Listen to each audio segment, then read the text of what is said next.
Well, welcome back and thank you for staying with Inside Politics. We've reached the final part where we get to sample your feedback in terms of the various talking points we had. So I just want to start with some of our viewers right now. Gian from Kisumu, who is calling in. A very good afternoon to you, Gian. What do you have for us? Hello, Jesse. Hello, how are you? I'm very fine. I'm curious, what do you think about the talking points we had? Thank you. Kindly greet the panel for me. It's been long. All right. Yeah, I'll start with the Sagana meeting. Okay. And it's very evident. It's very evident that the meeting President Kenyatta had in Kasarani some times back during the Akorino meeting, he had given the Tangatanga group some time to see if they can tone down on the politics about 2022. And it was very evident after the Akorino meeting. In fact, the Tangatanga group decided to intensify their campaigns.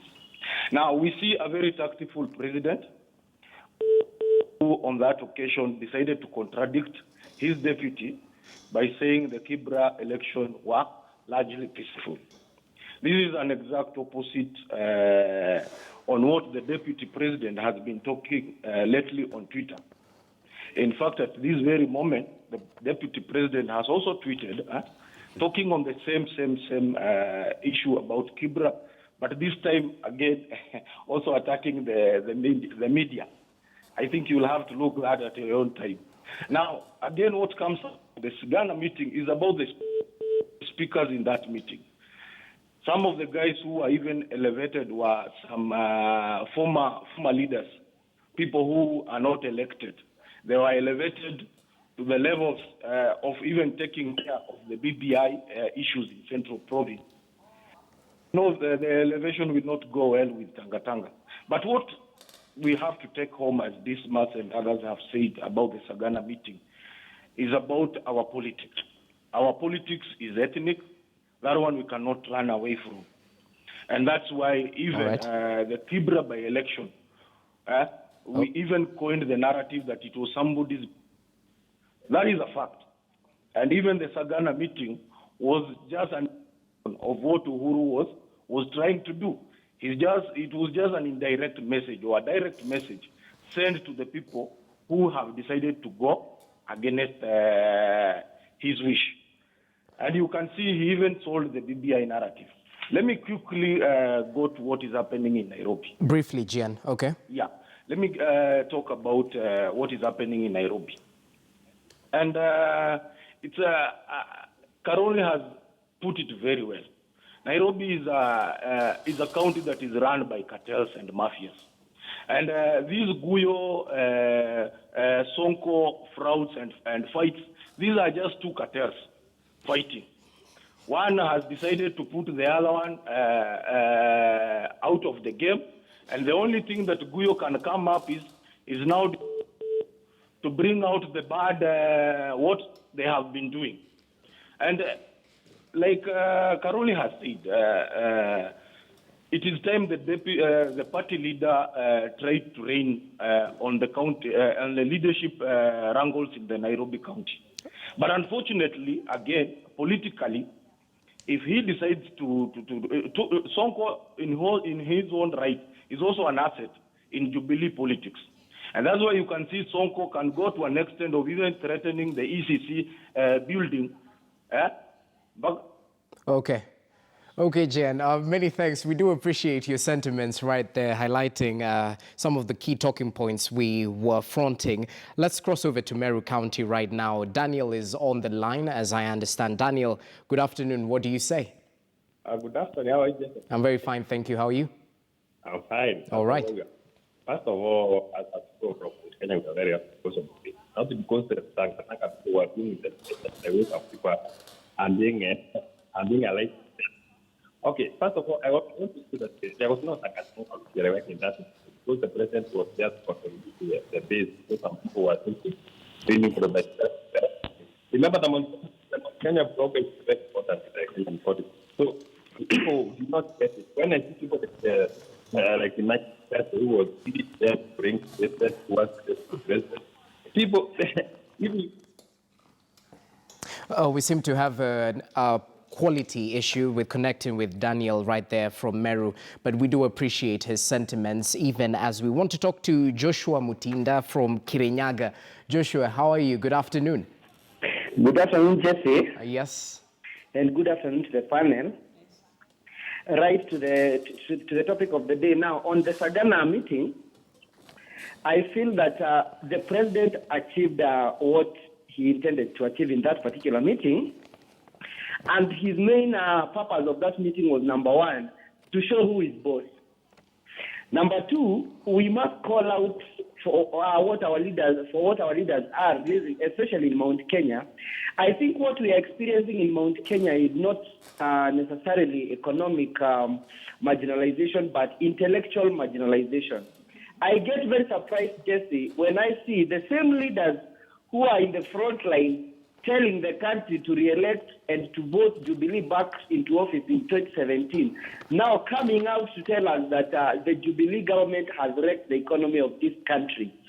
Number three, I heard this must say that now that Uhuru has called the leadership of Mount Kenya, he should now call the leadership of the rest of the country. But I would wish to say this to my friend this month, that the rest of the country, maybe say for Rift Valley, which is a very strong bloc that supports the deputy president, feels that their aspirations are well represented in the handshake, courtesy of Raila Odinga, who is their political leader.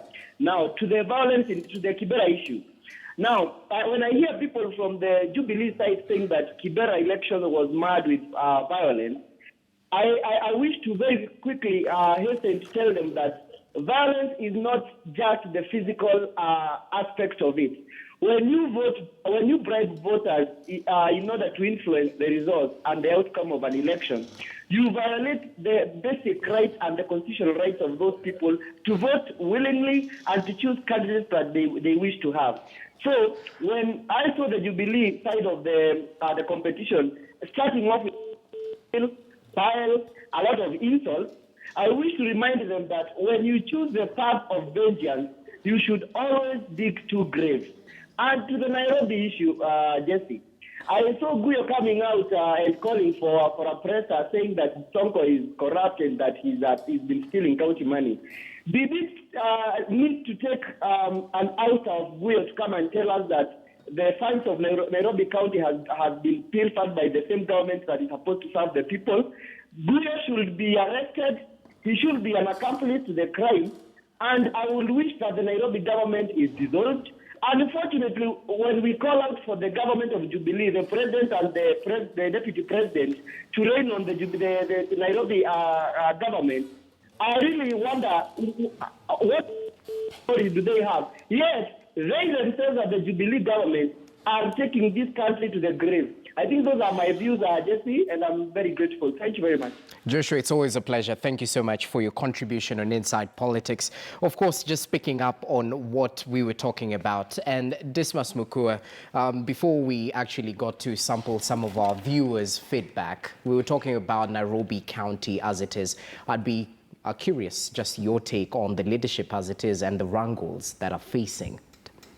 I think Nairobi residents are suffering from buyer's remorse. When you're, say, going to the supermarket or whatever it is, you get a salesman who gives you a very nice speech, you buy a product, and as soon as you get home, you discover that, in fact, you've wasted your resources, you've gotten a disaster as an asset. And we need now to go back to the political parties and ask ourselves, what is the principal role of political parties? Number one, they're supposed to vet their candidates. So we go back to Jubilee. When Jubilee was vetting their candidates, did they actually think that among all the people who wanted to be governors in Nairobi, the current governor Sonko was actually the best? Was he the sharpest tool in the shed? So instead of us running here around small circles and complaining, and we can complain till cows come home. The buck stops with President Kenyatta and his deputy William Samoei Ruto. You remember during the campaigns, they told us that take our word to the bank. We are presenting Sonko and Sonko is going to be a good deal. They even marinated the offer and said that we are giving him a very serious business and corporate leader to be his assistant. That while he is punching holes everywhere in the tarmac, this gentleman is going to be running the show. But the fellow was supposed to be that assistant, couldn't last for an hour. He discovered that it was a toxic environment. So the first blame goes to Jubilee as a political party, which now we know is a special purpose vehicle. The second one is the so-called middle class in Nairobi. They spend hours on end on Twitter and in bars complaining about horrible leadership. But when the rubber is meeting the road, they don't show up for political position. And you know, there's a philosopher who said that if you do not join politics, then you'll have your inferiors running you. So the Kenyan middle class are going to be run by inferiors for a very long time. Because what have we done? We are essentially celebrating criminals in Kenya.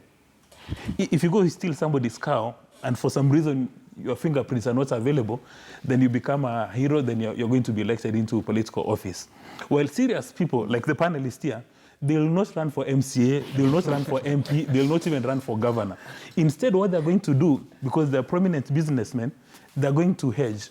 They'll sponsor and support all these guys, but they don't want to go to political office. And then we're asking ourselves here, why are we not like Singapore? So the responsibility is with us. Interesting. MP, anyone? I joke. To finish on the point. Yes. I think moving forward and picking from where Bichachi intimated and left it at, we need to ask ourselves that Sonko and his ilk have been a letdown. Going forward, what are we doing? And the question that has to be posed has to be a futuristic question. What have our institutions learned from this process? IBC, IPP, OPPR, Office of the Registrar of Political Parties, all the offices that are in one way or another related to the electoral systems, and also the institutions that are tasked with implementing Chapter 6. If today JC Chapter 6 is not implemented, even the fruit that is devolution will get to the Kenyan when it is already spoiled, or the Kenyan who is supposed to get a full apple from devolution will get a quarter an apple, because our corrupt governor or a corrupt senator in collusion with a corrupt member of parliament and an MCA will have eaten the 3/4 of the apple which was supposed to go to the Kenyan. So going forward, as a people, we need to demand that which we deserve. Because when all of us sit in a traffic, when you calculate the hours you spend on traffic, weekly you spend at least 10 hours. That is fuel, that is the economy that is retreating backwards, because we are spending money and not doing anything gainful. So we need to ask ourselves, is it even time for President Uhuru Kenyatta to activate that clause of dissolving a county? Have we reached that point? Because Nairobi County is a vital center, because 63% of our GDP as a country is resident here. 4.2 million of our people live here, which means is that around 9% of our population. Okay. So moving forward, we need to ask ourselves, Nairobi, Kisumu, Mombasa, and any emerging city, is it prudent for us to have it as a county, or we should just run it it should be run in a different manner? Because we also have excesses in our constitution which nobody is trying to address them.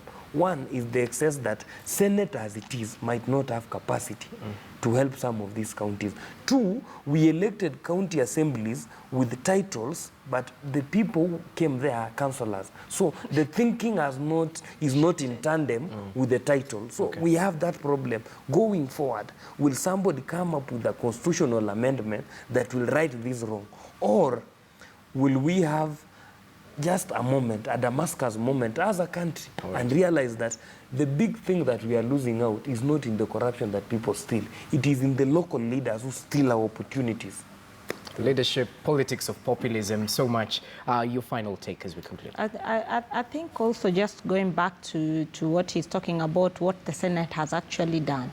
The law is very clear on how you can remove leadership in the counties. Both the president and what the locals can do. They can collect signatures, they can impeach the governor. And the law talks about breach of constitution, being bankrupt, being insane, and all that. It's clearly stipulated in law. So Nairobi County residents have various options on how to deal with the leadership wrangles, even as EACC and the other investigating agencies move on board, because what we are seeing, our leaders fighting, even the county assembly, we see our leaders, they're taking us back to the edges of the local councils, which I think that was done with the old constitution. So for me, I think, and when Sonko comes and says that his investigation with EACC is selective, I think he's not being honest to the public, because he's not the first governor who has been investigated. He's not the first governor who was invited. The Elgeyo Marakwet governor was invited on Tuesday. On Thursday, we didn't hear any drama or anything. He went there, he was interrogated, he left, he issued a statement stating that this is what I was questioned about, this was my response. And it died a natural death as we wait for EACC to proceed with the investigation. Why is it that when it comes to Nairobi County, it's drama and drama and drama? The governor is not specific to any other governor, and if we cannot have Nairobi County, I think the government should start thinking about making it a metropolitan county, so that it can be part of the national government. Okay. What should be done to Sonko?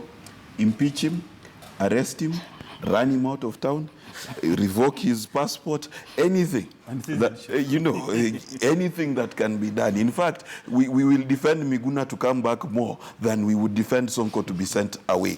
That's just the reality of the matter. But as a country, seriously, EACC needs to arrest him. But we seriously need to consider our ways as a country. We must decide. Either we leave party after party till we hit 9 trillion and we have nothing left, or we become serious as a country and begin to pull ourselves back out of the abyss that corruption has landed us in. Very briefly, as you conclude. Yes, just the countries that have made progress have engaged in fights, but intellectual fights. So you would expect that the Nairobi County Assembly would be engaging in intellectual fights, but not pulling their guns, drawing their weapons, and just fighting about these cartel issues. Even members of the National Assembly and the Senate, on this issue of the 9 trillion thing, there was no intellectual fight. They just came like sheep, and by acclamation, they voted. Let's encourage more of these intellectual fights. That's the only way we can make progress. All right, deep-rooted fights, not physical as well as drama. Well, thank you so much, gentlemen and lady. Dismas Mukua, of course, political risk analyst, Mark Bichachi, communication strategist, Rosaline Obala, senior reporter at The Standard, and Kipchumba Karori, who's a lawyer and political activist. Thank you so much for your contribution. And political analyst. Thank you. Lawyer and political analyst. I rest my case at that point. My name is Jesse Rogers, show host, simply. Have yourself a good afternoon, and thank you.